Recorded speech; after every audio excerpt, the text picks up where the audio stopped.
selamat malam. Kembali kita boleh bertemu pada malam hari ini. Apa kabarnya malam hari ini? Dahsyat, luar biasa. Yes, yes, yes. Bila kita selalu antusias, kita selalu semangat untuk kita diperlengkapi dengan pengajaran pada malam hari ini. Terima kasih Tuhan, terima kasih. Terima kasih kami siapkan roh jiwa tubuh kami untuk kami diperlengkapi pada malam hari ini. Terima kasih Bapa. Kami berdoa dan bersyukur hanya di dalam nama Tuhan Yesus. Amin.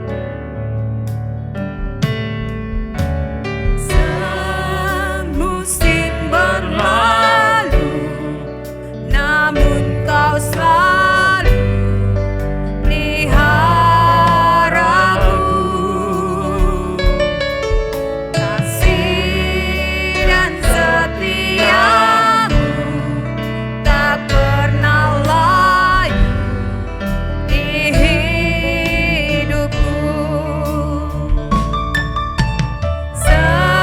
Semusim berlalu, namun kau selalu peliharaku.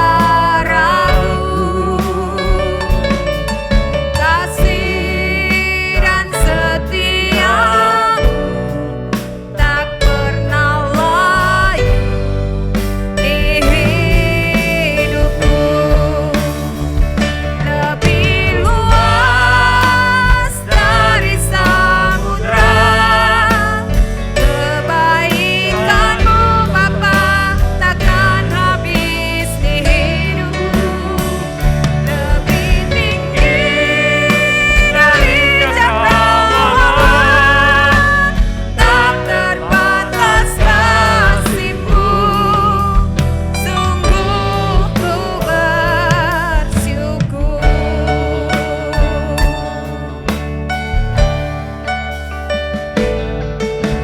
Semusim berlalu, namun kau selalu peliharaku. Kasih dan setiamu tak pernah layu di hidupku.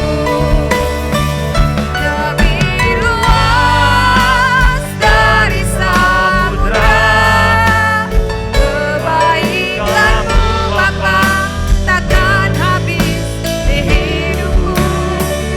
Lebih tinggi dari cakrawala, tak terbatas kasih-Mu. Sungguh ku lebih luas dari samudra kebaikanmu Bapa, takkan habis di hidupku. Lebih tinggi dari cakrawala, tak terbatas kasih-Mu. Sungguh ku bersyukur. Tak terbatas kasih-Mu. Sungguh ku bersyukur. Tak terbatas kasih-Mu. Sungguh ku bersyukur.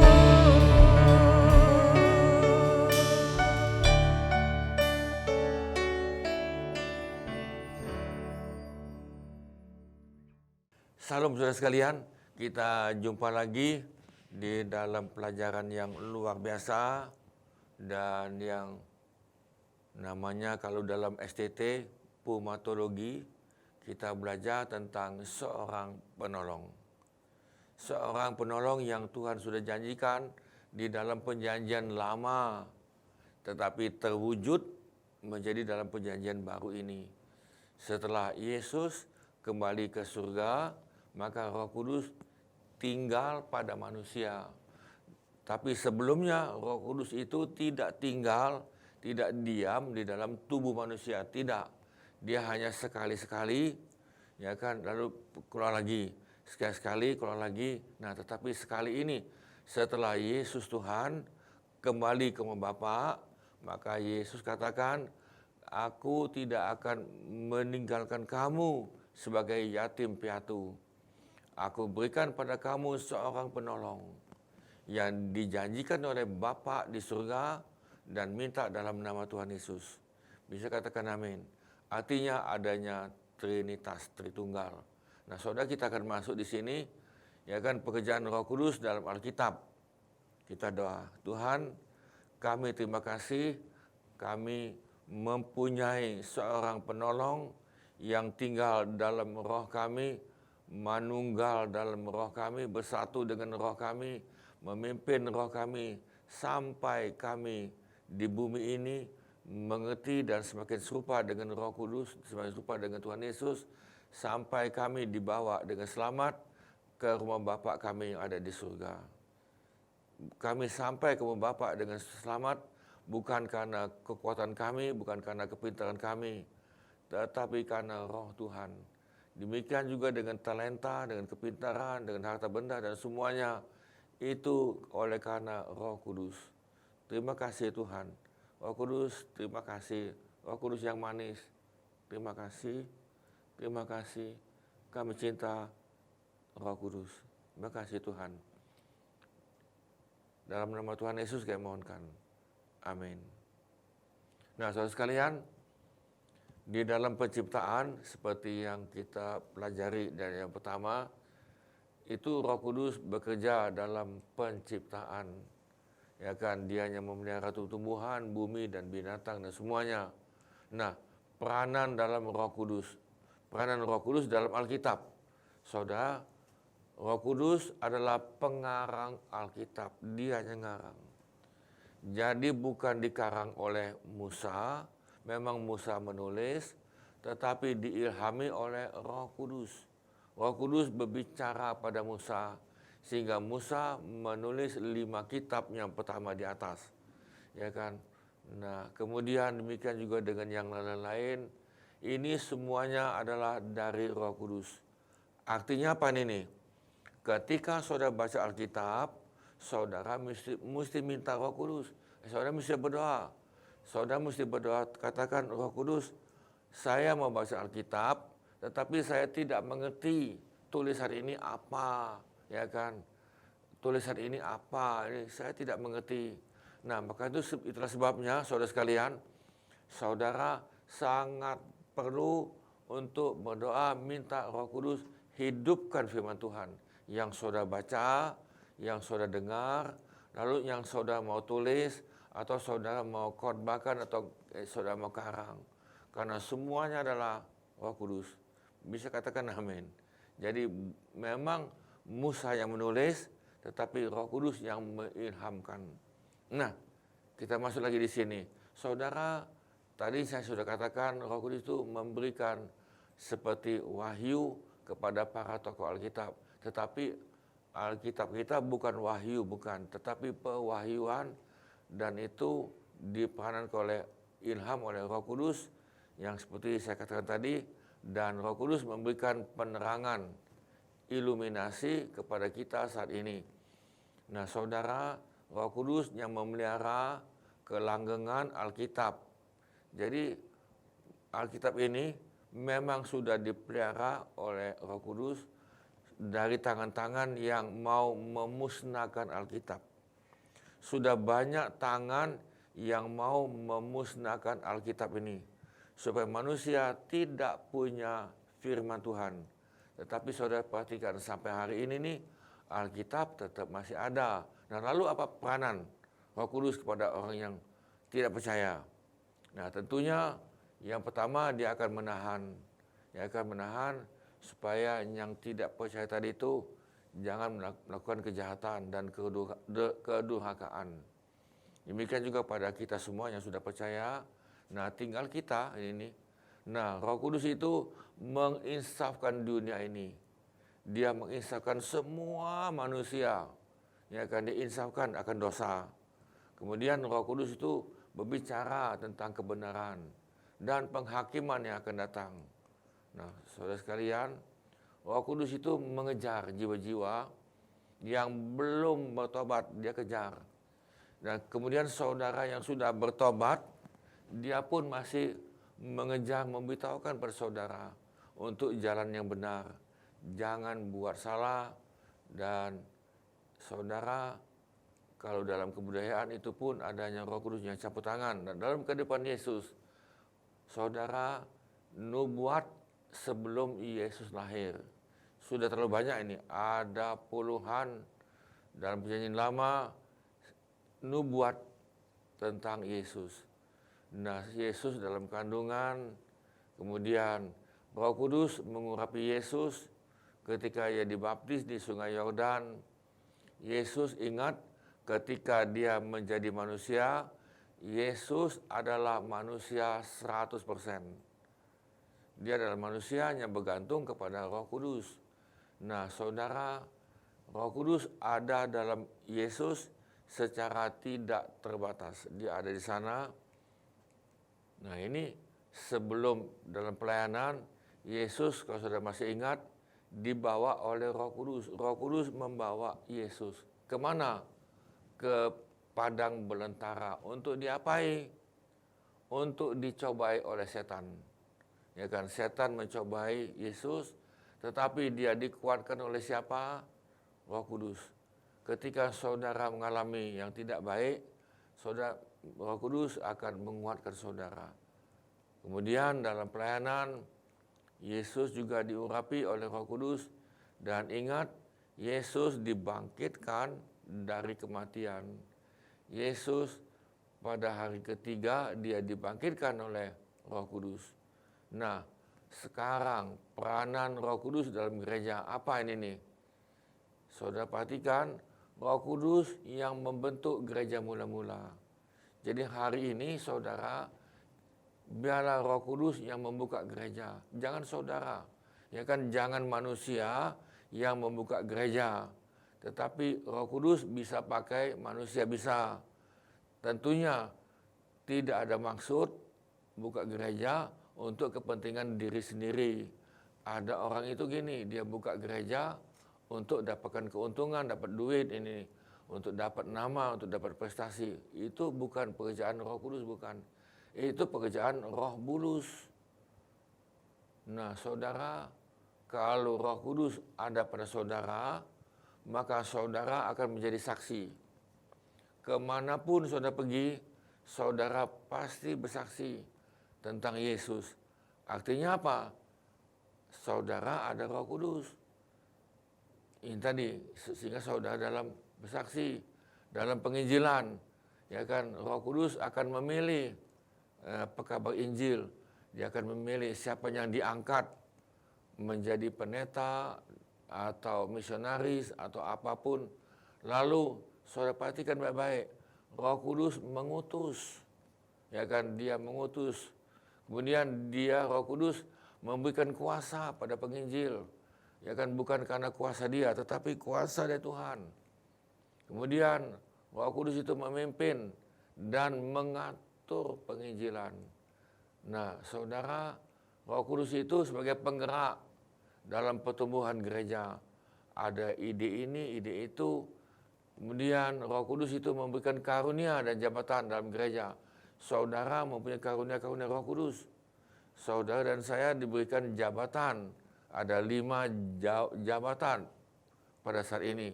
Saudara buka saja apa yang kami katakan di sini, saudara buka saja. Kita tidak membahas satu persatu, tidak terlalu lama. Roh Kudus itu mempersatukan gereja. Enggak ada gereja satu yang lain bersaing. Ya kan, apalagi mau menjatuhkan, apalagi mau menghabiskan gereja yang lain. Itu bukan pekerjaan Roh Kudus, bukan.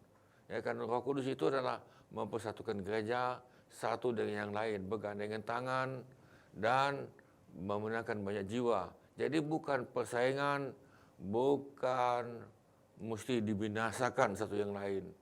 Saudara ingat, Roh Kudus itu mempersiapkan kita sebagai mempelai Kristus.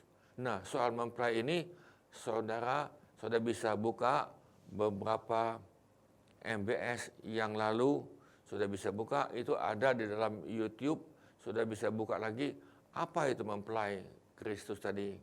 Nah, ini disiapkan oleh Roh Kudus. Nah, saudara, peranan Roh Kudus dalam kehidupan kita hari ini. Apa ini peranan tadi sebagai orang percaya? Tadi sudah dikatakan Roh Kudus itu bekerja di awal, mulai dari menginsafkan dosa. Saudara, Roh Kudus yang menginsafkan dosa sehingga saudara bertobat, ya kan? Lalu saudara menerima Tuhan Yesus, mengaku Yesus sebagai Tuhan.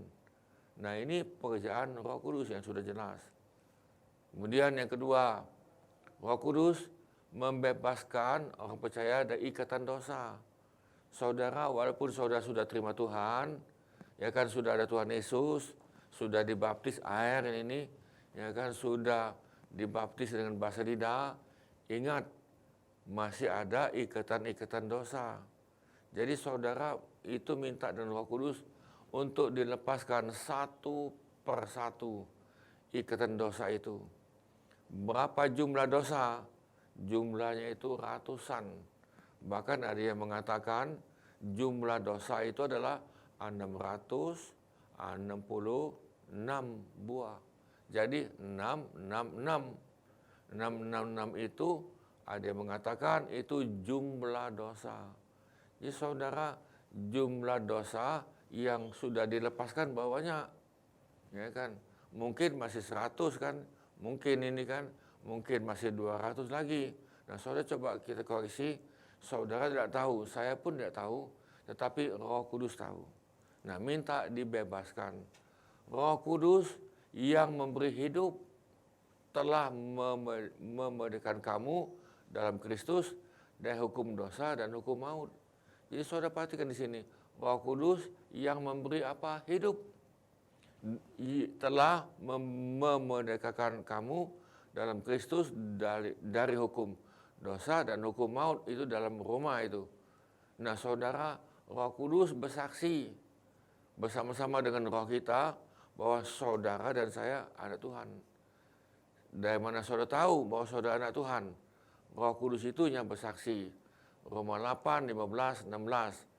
Sebab kamu tidak menerima roh perbudakan yang membuat kamu menjadi takut lagi, tetapi kamu telah menerima roh yang menjadikan kamu anak Allah. Oleh roh itu kita berseru, ya Aba, ya Bapa. Ya saudara, ini Roh Kudus yang akan bersaksi dan akan memberitahukan pada saudara dan saya bahwa saudara dan saya adalah anak Tuhan. Sehingga kita katakan, berani mengatakan, ya Aba, ya Bapa. Bukan karena upacara agama, nggak ngomong Bapa itu, bukan. Itu memang dari hatimu yang paling dalam, sehingga saudara bisa katakan, ya Bapakku yang kami kasihi. Ya kan, Bapakku yang aku cintai. Ya Bapakku, itu pekerjaan Roh Kudus. Jadi Roh Kudus itu bersaksi bersama-sama dengan roh kita bahwa kita adalah anak-anak Allah. Amin. Nah, Roma 8 itu 15 dan 16. Roh Kudus memproses saudara. Saudara diproses dengan aktif, mempunyai karakter seperti Kristus, seperti Yesus. Bukan begini, tiba-tiba hari ini aku sudah jadi anak Tuhan, sudah sempurna. Enggak ada itu. Galatia 5, 22, 23. Tetapi buah Roh Kudus ialah kasih. Nah, ini proses ini pelan-pelan. Sehingga dalam hidup saudara dan saya mempunyai kasih agape. Kasih tanpa pamrih, kasih tanpa minta balasan. Dalam hidup saudara dan saya ada sukacita, ada damai sejahtera, ada kesabaran, kemurahan, kebaikan, kesetiaan, kelemah lembutan, penguasaan diri. Tidak ada hukum yang menentang hal-hal itu. Dan saudara, ini akan keluar pelan-pelan. Inilah yang dikatakan buah Roh Kudus. Ya saudara, memang benar adanya buah pertobatan, betul. Adanya buah pelayanan, tetapi kita masuk ke tingkat yang tinggi. Buah Roh Kudus. Yang Tuhan cari adalah buah Roh Kudus. Ya kan, bukan buah pelayanan walaupun itu penting, bukan buah pertobatan walaupun itu penting, tapi Tuhan katakan adalah buah yang terakhir. Akibat bertobat, akibat dalam pelayanan adanya buah Roh Kudus. Nah, saudara sekalian, Roh Kudus membawa kepada seluruh kebenaran. Jadi kalau saudara mau dipimpin oleh Roh Kudus, maka Roh Kudus akan membawa kepada saudara seluruh kebenaran dalam firman Tuhan. Bukan sepotong-sepotong, bukan sebagian-sebagian. Yohanes 16:13, apabila i-nya besar, maksudnya itu ia datang, yaitu roh kebenaran. Saudara perhatikan ini, R-nya besar, K-nya besar, roh kebenaran, ia akan memimpin kamu ke dalam apa? Seluruh kebenaran. Sebab ia tidak akan berkata-kata dari dirinya sendiri, tetapi segala sesuatu yang didengarnya, itulah yang akan dikatakannya, dan ia akan memberitakan kepadamu hal-hal yang akan datang. Saudara, ini yang kita minta Roh Kudus. Biar Roh Kudus membawa kami kepada seluruh kebenaran. Sehingga saudara akan mengalami terus perubahan-perubahan yang luar biasa. Sekali lagi saya katakan, kalau kita hidup dipimpin oleh Roh Kudus dan hidup bergaul dengan Roh Kudus, hidup saudara sangat bergairah, sangat sukacita, luar biasa, dan ada kepastian keselamatan, bukan mudah-mudahan. Nah, Yohanes 14:26. Tetapi penghibur, ingat P-nya besar, penghibur, yaitu Roh Kudus yang akan diutus oleh Bapa dalam namaku, dalam nama Yesus, dialah Roh Kuduslah yang akan mengajarkan apa? Segala sesuatu kepadamu. Roh Kudus akan mengajar pada saudara segala sesuatu. Segala sesuatu, termasuk usaha, termasuk pekerjaan, dalam rumah tangga, apapun ini. Dan akan mengingatkan kamu akan semua yang telah kukatakan kepadamu. Jadi saudara, Roh Kudus ini akan mengingatkan pada saudara semua. Nah, 1 Korintus 2:10. Karena kepada kita telah menyatakannya oleh Roh Kudus, sebab Roh Kudus menyelidiki segala sesuatu, bahkan hal-hal yang tersembunyi dalam diri Allah. Saudara perhatikan di sini. Roh Kudus ini akan membawa kita segala sesuatu yang tersembunyi dalam Allah. Dia akan memberitahukan pada saudara saya, bukankah itu indah, amin? Bukankah itu luar biasa, amin? Ya kan, bukankah saudara seharusnya lebih antusias, amin? Saudara mesti lebih antusias. Waduh, ini luar biasa. Ini dalam agama manapun nggak ada ini. Saya ulang lagi, agama manapun tidak ada seperti ini nih. Ingat, kita bukan agama, ingat. Kita adalah hubungan saudara dengan Bapa di surga. Tentunya melalui Tuhan Yesus diselamatkan dulu. Nah, saudara sekalian, kita masuk lagi di sini. Saudara, sering kita sulit berdoa. Mau doa apa ya? Ya kan? Bagaimana doa tadi? Mesti ditulis ya kan? Kayak mantra tadi kan, ditulis dibaca. Oh ya begini, ya kan? Saudara ingat, doa itu bukan seperti itu, bukan. Nah, tetapi Roh Kudus bisa bantu. Ingat ini nih, Roh Kudus bisa bantu. Jadi Roh Kudus itu tidak kita seperti baca mantra. Roma 8:26, ya kan? Demikian juga Roh Kudus ini R yang besar, apa? Membantu saudara, membantu kita. Dalam apa? Dalam kelemahan. Kita sering lemah, amin. Ya kan? Dia akan bantu. Sebab kita tidak tahu bagaimana sebenarnya harus berdoa. Tetapi Roh sendiri berdoa untuk kita kepada Allah dengan keluh-keluhan yang tidak terucapkan. Sudah tahu ini. Artinya kita seringkali tidak tahu bagaimana berdoa. Mau doa siapa Mau doa ini, lupa ini kan. Terpaksa buat catatan dulu Oh doa ini. Tidak salah saudara buka catatan, tidak salah. Tetapi kalau saudara menyembah Tuhan dalam roh dan kebenaran, pakai bahasa lidah dan saudara tenggelam dalam hadirat Tuhan, Roh Kudus itu akan mengingatkan. Roh Kudus itu akan mengingatkan saudara. Saya ambil contoh lagi ini nih. Ya kan, ada seorang penuh syafaat, dia berdoa jam berapa itu, tengah malam, Dia doakan itu untuk pendetanya yang ada di Afrika tadi. Nah, dia doakan pendeta tadi, padahal dia tidak tahu pendeta itu ada di mana dan di mana tuh dia tidak tahu ini nih. Soalnya pokoknya dia doakan sudah habis, titik. Nah, ketika pendeta itu kembali lagi ke gereja dia sudah sekian bulan, ya kan, lalu pendeta itu bersaksi. Saudara tahu tidak pada waktu itu saya di Afrika tanggal sekian jam sekian saya mengalami serangan setan, serangan alam maut, yaitu bahwa kendaraannya itu akan masuk ke dalam jurang, ya kan, dalam jurang ini. Tetapi Roh Kudus memakai ibu itu, dia doakan. Nah, saudara, itu Roh Kudus memakai ibu itu, doakan tadi itu, sehingga pendeta tadi itu saudara tidak jadi masuk ke dalam jurang, dan dia tahu ini nih, kok ini nih satu mujizat, satu luar biasa. Dan ini saudara itu banyak kami sudah dengar kesaksian-kesaksian seperti ini. Jadi saudara minta Roh Kudus. Nah, Roh Kudus itu menyatakan hal-hal yang akan datang. Ya kan, kita tidak tahu yang ke depan, tidak tahu ini. Tetapi Roh Kudus bisa menyatakan kitanya ke depan.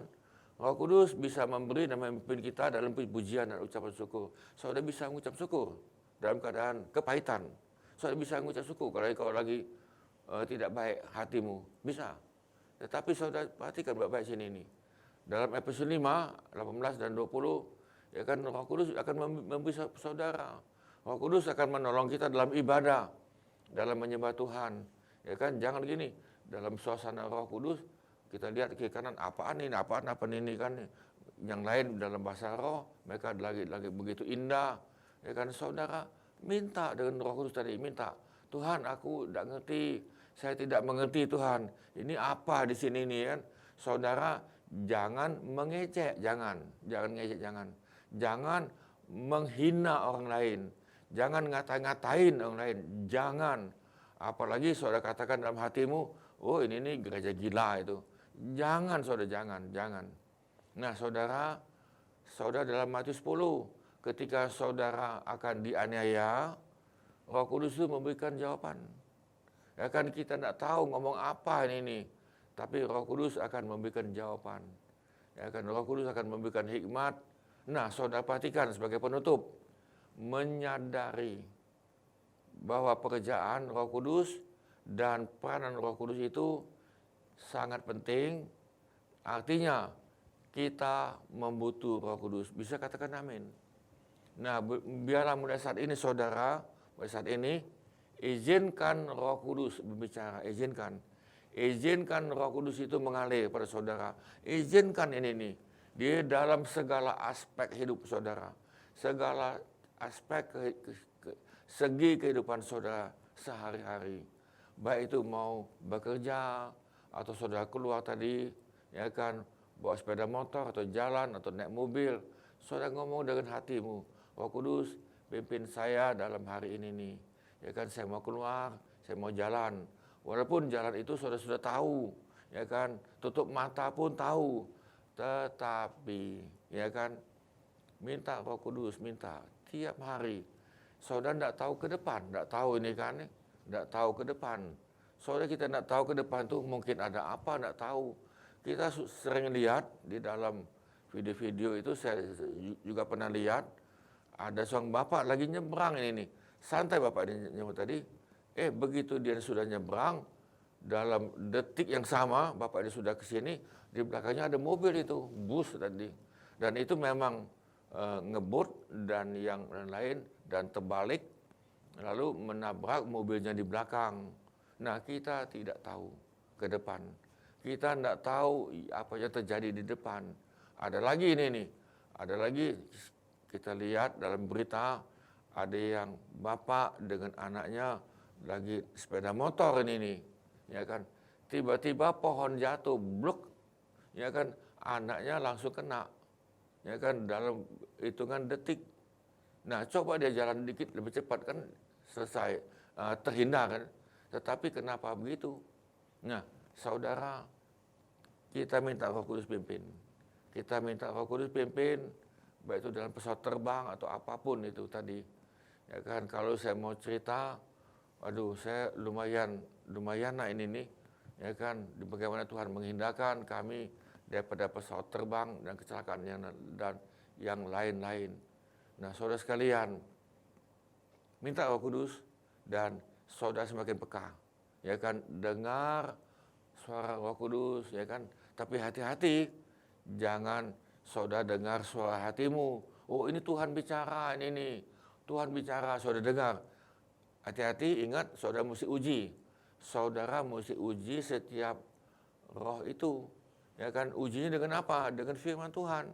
Firman Tuhan yang saudara baca. Apakah memang betul? Ya kan, kalau memang dari Tuhan, saudara, biasanya itu adalah mempermuliakan Tuhan Yesus. Mempermuliakan Tuhan Yesus.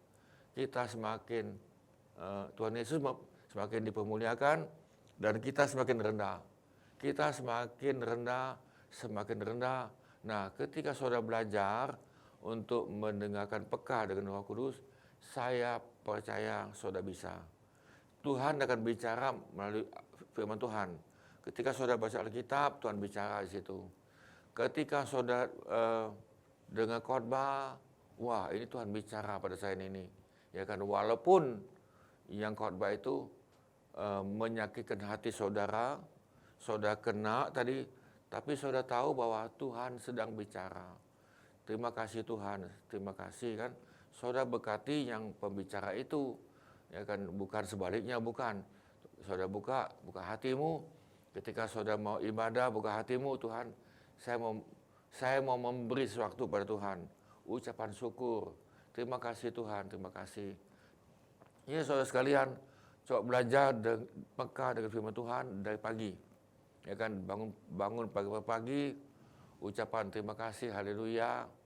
Lalu saudara menyembah Tuhan, ya kan, silakan tadi itu. Bahkan ada yang lebih fanatik lagi, sebelum dia menyembah Tuhan, sebelum dia baca firman Tuhan, dia tidak bakalan sarapan, tidak bakalan. Ada itu, ya kan, ada yang pokoknya dia menyembah Tuhan dulu, ya kan, setiap pagi, ya kan. Itu pun tidak tentu, kadang-kadang Tuhan bangunkan dia jam 2, dan kadang-kadang bukan karena lagi nih, Tuhan bangunkan itu rutin jam 2. Ya kan, ada yang rutin jam 3, jam 4 ini kan, rutin. Ya kan, ada lagi yang rutin jam 10 malam dia doa, ada yang rutin jam 11, jam 12 malam. Itu keadaan sepi, sunyi, dan saudara itu jam-jam tidur, ya kan, jam-jam ngantuk itu kan nih. Mulut kita sudah Nah, inilah kita minta saudara, apakah saudara peka dipimpin oleh Roh Kudus. Nah, kalau kita peka, saudara pelan-pelan ini. Pelan-pelan saudara ikuti doa tadi, ya kan, pelan-pelan dengan bahasa lidah, ya kan, kemudian saudara baca Alkitab, ini kan zaman ini kan enak, zaman ini nih. Pakai HP bisa baca Alkitab. Dengan HP saudara bisa dengar firman Tuhan. Tidak usah dibaca, didengar di kuping, ya kan. Pakai headset tadi kan, supaya yang lain jangan dengar ini kan. Saudara bisa dengar firman Tuhan, saudara bisa menyembah Tuhan dalam hati, ya kan. Karena di sebelah sini mungkin suami saudara, di sebelah sini mungkin istri saudara, mungkin ini kan. Karena tempat terbatas, sehingga saudara seperti itu. Nah, saudara, kita banyak akal, diakalilah. Dan yang penting adalah saudara minta Roh Kudus memimpin saudara. Bisa katakan amin. Memimpin semua segi bidang saudara. Bidang ekonomi, bidang apapun ini nih, keamanan dan yang lain, semua. Ya kan, termasuk jodoh lagi ini kan, termasuk pekerjaan, termasuk pelayanan, termasuk kegemaran, semua. Saudara, Roh Kudus ini memimpin kita semua. Jadi bukan memimpin hal tertentu, enggak, tapi semua. Dia akan memimpin kita dalam semua segi kehidupan. Bisa katakan amin. Jangan batasi Roh Kudus, jangan izinkan dia bekerja, lalu izinkan Roh Kudus memimpin saudara dan saya, memimpin keluarga kita, memimpin dalam pelayanan dan dalam gereja. Bisa katakan amin. Mari kita doa. Tuhan, Roh Kudus, haleluya, haleluya, haleluya, haleluya. Roh Kudus, pimpin kami, Roh Kudus. Pimpin kami semua, pimpin kami. Sebab kami adalah anak-anak Bapa di surga. anak Bapa di surga, Bapa telah mengutus seorang penolong pada kami di dalam nama Tuhan Yesus.